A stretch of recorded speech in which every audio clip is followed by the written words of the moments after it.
அடுத்தபடியாக பார்க்கக்கூடியது வந்து கணவன் மனைவி இந்த இருவருக்குள்ள ஒற்றுமை என்ன, நிலைப்பாடு என்ன, எதற்கு டைவர்ஸ் வருகிறது, ஏன் கல்யாணமாகி திடீரென்ற டைவர்ஸ். சில பேர் 10 வருடம், 15 வருடம், 20 வருடம், 35 வருடம், 40 வருடம் கூட கழிஞ்சு கூட டைவர்ஸ் கொடுத்துருக்காங்க. இப்படியும் நடந்து கொண்டு இருக்குது. நிறைய பேர் நல்லபடியாக வாழ்ந்து 80க்கு 80 கல்யாணம் நடந்து அது ஒரு வாழ்க்கை இருக்கிறது. ஆக எல்லாரையும் ஒரே தட்டில் வைக்க முடியாது. எல்லோரும் ஒவ்வொரு புத்திசாலிகள், ஒவ்வொரு அனுபவசாலிகள், ஒவ்வொரு தத்துவங்களை வழங்குபவர்கள். ஒருவர் அமைதியானவர், ஒருவர் கோபக்காரர், ஒருவர் நடுநிலைக்காரர், இப்படி சொல்லிக்கொண்டே போகலாம். அப்போது கணவன் மனைவிக்குள்ள சட்டம் பேசினால் அந்த வாழ்க்கை வாழ முடியாது. கடைசி வரைக்கும் சட்டம்தான் பேசிக்கொண்டு இருக்கணுமே தவிர வாழ்க்கை வாழ முடியாது. இதற்குத்தான் பணிவு, அன்பு, பாசம் எல்லாமே வேண்டும். ஒரு கணவன் மனைவி வாழ்வதற்கு தேவையானது பணம் அல்ல. பணம் மூன்றாவது. ஃபஸ்ட்டு வந்துட்டு நம்ம என்ன வேலை பார்க்குறோம், அது எப்படி வந்துட்டு போகுது, அது வெளியில் அப்புறம் நம்ம வீட்டுக்குள்ளே வரும்போது சாதாரண ஒரு கணவன்கிற அந்தஸ்தோட மட்டும்தான் உள்ள வர வேண்டும்.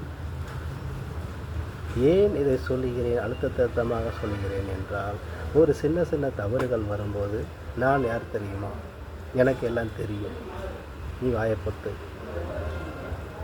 இந்த கேள்விகள் நிறைய கேட்டிருக்கிறேன். அப்படின்னா உங்கள் வீட்டிலே கேட்டிருக்கலாம், என்ன கேட்காதீங்க, நான் சொல்கிற நடைமுறைக்கு நடந்துட்டு இருக்கதான் சொல்கிறேன். ஆக இப்படி ஒரு சங்கடங்கள் வந்து கொண்டு தான் இருக்கிறது. அதற்கு நாம் அதான் முதலே சொல்லிட்டேன், அன்பு, பாசம், அரவணைப்பு, கோபம் இது எல்லாமே குறைத்து வாழ பழகிக்கொள்ள வேண்டும். எதிர்முனையாக செயல்பட்டால் வாதங்கள் நீடித்து கொண்டே தான் போகும். ஒருவருக்கொருவர் விட்டு கொடுத்து போவது அல்ல வாழ்க்கை. ஒருவருக்கொருவருக்கு புரிந்து கொண்டு அன்பை பரிமாற்றம் செய்து கொள்ள வேண்டும். அப்போதான் அந்த வாழ்க்கை நீடிக்கும். இதில் வேற்றுமை கருத்துக்களை வைக்க முடியாது, வாதங்களையும் வைக்க முடியாது. ஆகவே நண்பர்களாகவும், தாயாகவும், பாசத்தின் நேசமாகவும் இப்படி ஒருவருக்கொருவர் இருந்தால் மட்டுமே அந்த வாழ்க்கை நீடித்து கொண்டு இருக்கும். நீண்ட வாழ்க்கைக்கு பயணம் ஒற்றுமை, சந்தோஷம். ஆகவே இப்படி நாம் ஏதாவது என்கரேஜ் பண்ண வேண்டும். இன்றைக்கி வெந்நி தான் போட்டு வச்சுருக்காங்கன்னா வைங்களேன், வெந்நி நல்லா இருக்குன்னு சொல்லுங்களேன். நீங்கள் ஏன் இப்போ குழம்புக்கு போகிறீங்க, சோறுக்கு போகிறீங்க, சாப்பாட்டுக்கு போகிறீங்க, அதுக்கே போக வேண்டாம், வெந்நி நல்லா இருக்குமான்னு சொன்னால் போதும். சரிங்களா? இதே மாதிரி அவங்களும் சொல்ல வேண்டும். இப்படி ஒருவருக்கொருவர் புரிந்து கொண்டு இருந்தால்தான் அதுக்கு தான் புரிதல் வேண்டும். அப்போ படித்தவங்க இருக்காங்க, படிக்காதவங்க இருக்காங்க, புரிதல் இல்லாமலேயே கல்யாணம் பண்ணுறாங்க. அது வேறு, இது வேறு. வாழ்க்கைக்கு புரிதல் கண்டிப்பாக வேண்டும். அந்த புரிதல் இருந்தால் மட்டுமே வாழ்க்கையை ஜெயிக்க முடியும். பிறரை பார்த்து நாம் திருந்து கொள்ளக்கூடாது. பக்கத்தில் மட்டன் எடுப்பாங்க, சிக்கன் எடுப்பாங்க, சில பேர் பண்டங்கள் வாங்கிட்டு வருவாங்க. அதாவது நம்ம பக்கத்து வீட்டுக்காரங்களுக்கு தெரிஞ்சிடக்கூடாதுன்னு சொல்கிறக்காண்டி வாங்கி மூடி வச்சு சில பேர் சாரத்துக்குள்ளே ஒழிச்சு வச்சு கொண்டு போவான். சில பேர் தெரியக்கூடாதுன்னு கூடையில் போட்டு அள்ளி போட்டு கொண்டு போவாங்க. இது இதெல்லாம் நம்ம பெருசுப்படுத்தக்கூடாது. அவங்க வீட்டில் மட்டன் எடுத்துருக்காங்களே, அவங்க வீட்டில் கார் வாங்கியிருக்காங்களே, இவங்க வீட்டில் சைக்கிள் வச்சுருக்காங்க, பைக் வச்சுருக்கிறாங்களே, அவங்க ஏசி வச்சுருக்காங்களே, இவங்க ஃப்ரிட்ஜ் வச்சுருக்காங்களே, இந்த மாதிரி ஒரு சிச்சுவேஷனை கொண்டு வரக்கூடாது. 2 பேருமே இதில் ஒரு தராசு இருக்கிறது என்றால் அந்த தராசில் கணவன் மனைவி இது போன்ற செயல்களில் இறங்கக்கூடாது. இது போன்ற செயல்களை சொல்லக்கூடாது. இங்கிட்டு சொல்லக்கூடாது, அங்கிட்டு சொல்லக்கூடாது. 2 பேருமே அதை எதிர்பார்க்காமல் நமக்கு என்ன இருக்குதோ, நம்மளுடைய பட்ஜெட் எவ்வளோ வருமானம் வருகிறதோ அதை ஒற்று கவனித்து ஒரு இஎம்ஐ வாங்கக்கூடாது என்னோடய வாதத்தில்.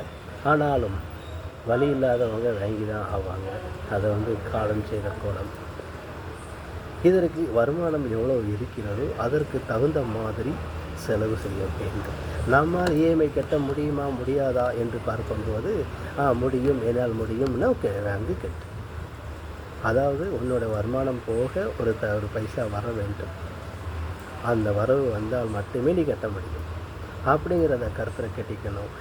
இல்லைன்னா அந்த நேரத்தில் 1500 தானே, 2500 தானே, அந்த இஎம்ஐ தொகையை பார்க்கும்போது தெரியும். 2300 தானே, 15,000 தானே, மாதம் கட்டிடலாம் அப்படிம்பாங்க.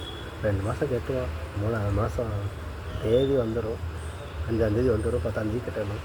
அந்த 5 நாள் அவன் படுத பாடு. அதுக்குள்ளே செக்கு பவுன்ஸ் ஆயிரும். இல்லைன்னா அதுக்கு ஒரு 1000 ஃபைனாக போடுவாங்க. அப்புறம் 15 திரும்ப ஃபோன் கால் வந்துடும். அப்புறம் நம்ம நேரில் தேடி வந்துடுவோம்.